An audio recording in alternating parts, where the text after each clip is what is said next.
নমস্কার সবাইকে। আজকে স্টার তো অভিষেক দা। আজকে আর কোনো কথা হবে না।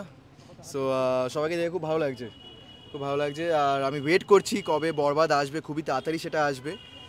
আর একটা অসাধারণ মুভি, সবার দেখা উচিত, বাঙালি অবাঙালি সবার। একটা দুর্দান্ত মুভি। এখন প্রায় ইন্টারন্যাশনালি সব জায়গায় চলছে, আমেরিকা, অস্ট্রেলিয়া, রোম। সো প্রায় 26 দিনে they have earned around some 65 crores. So that is the biggest Bangla ছবি আর কি। সো প্লিজ আপনারাও সবাই মানে একটা দাবি রাখুন যাতে বরবাদ এখানে খুব তাড়াতাড়ি রিলিজ হয়। আর আমি আজকে শার্লিদি আর অভিষেক দার জন্য কি মেসেজ থাকবে? হর হর মহাদেব। খুব কাছের লোক, খুব কাছের লোক, খুবই আমি হ্যাপি। আমি জানতাম ব্যাপারটা, আমি মানে one of the earliest one to know যে এটা হতে চলেছে। খুব লোকই রেখেছিল ব্যাপারটা, তো এখন যেটা হচ্ছে সেটার জন্য আমি প্রচণ্ডভাবে টাচড। আর I wish them all the best, all the success, all the happiness of life. ওদের আগামী জীবন যাতে সুখের হয়, ভালো হয়, সেই কামনাই করব। একই মানে এই একই ফ্লোরে মানে দুটো এরকম ইনসিডেন্ট ঘটেছে তোমার হাত দিয়ে, লাকি চার্ম বলা যায় তুমি? সেই রকম নয়, তো খুব ভালো লাগছে। মানে একটা নতুন জীবন শুরু হচ্ছে এবং এর আগেও বেশ কয়েকটা ঘটনা আমাদের ঘটেছে এরকমই। এটা খুবই সুখের ঘটনা এটা এবং ভালো ঘটনা।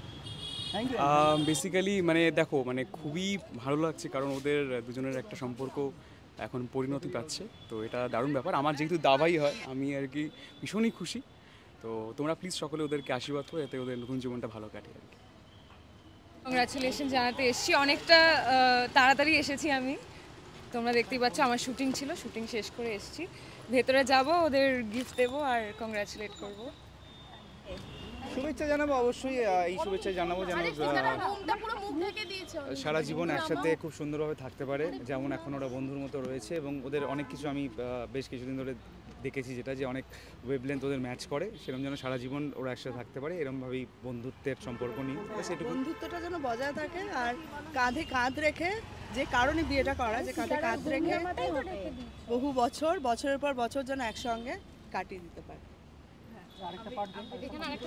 ওদেরকে অনেক অনেক কংগ্রাচুলেশনস। ওরা দুজন যেন খুব ভালো থাকে আর সুখে থাকে, ব্যাস এইটুকুই চাই। তোমরা একটু কিছু বলো এই পার্টটা। আমরা এটাই চাইবো যে ওরা যেন প্রচণ্ড ভালো থাকে, ওরা যে বন্ধুত্ব দিয়ে নিজেদের সম্পর্কটা শুরু করেছে সেটা যেন বজায় রাখতে পারে এবং যেন খুব খুব ভালো থাকে আগামী দিনে। এবং দিদি তুমি কিছু বলতে, আজকে কি ম্যাচিং দুজনে? হ্যাঁ, আমরা সাধারণত আমরা ম্যাচ করি, জামা কাপড় পরি। আমাদের বোনও পরে, কিন্তু আজকে পরেনি। মানে আজকের একটা প্ল্যান ছিল। হ্যাঁ, প্ল্যান ছিল। আমরা সব ওই সবসময় প্ল্যান করে, ও করি, যেটা বলে আমি সেটা মানে মাথা পেতে নিই, সেটা করে চলে আসি। হ্যাঁ, কারণ বউয়ের কথা শুনে চলতে হয়। জীবনে সুখী থাকতে গেলে বউয়ের কথা শুনে চলতে হয়। অভিষেকও যেন নিজের বউয়ের কথা শুনে চল। আজকে পুচকুকে বাড়িতে রেখে আসা হয়েছে? হ্যাঁ, বাড়িতে মায়েরা রয়েছে, মাদের কাছে রেখে আসা হয়েছে। আর অভিষেক আর শার্লি তো আমার বলতে গেলে সন্তান তুল্য একটা।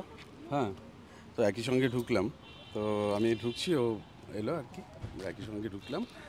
আর ওদের জন্য আমার, ওদের আগামী জীবনের জন্য আমার অনেক অনেক শুভকামনা।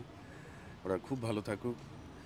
আর ওরা আমার ভীষণ ভীষণ স্নেহের পাত্র দুজনেই।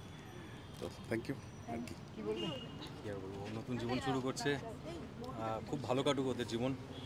আর welcome to Jurassic Park, to Abhishek and Shirley দুজনকেই। এবার দেখা যাক ওদের আগামী দিন কেমন কাটে, খুব ভালো কাটুক। ওদের বিয়ে থেকে ইন্সপায়ার্ড হচ্ছে, আমাকেও বিয়েটা করতে হবে এবার। তো আপনার ভালো কোনো পাত্র থাকলে বলবেন। Thank you.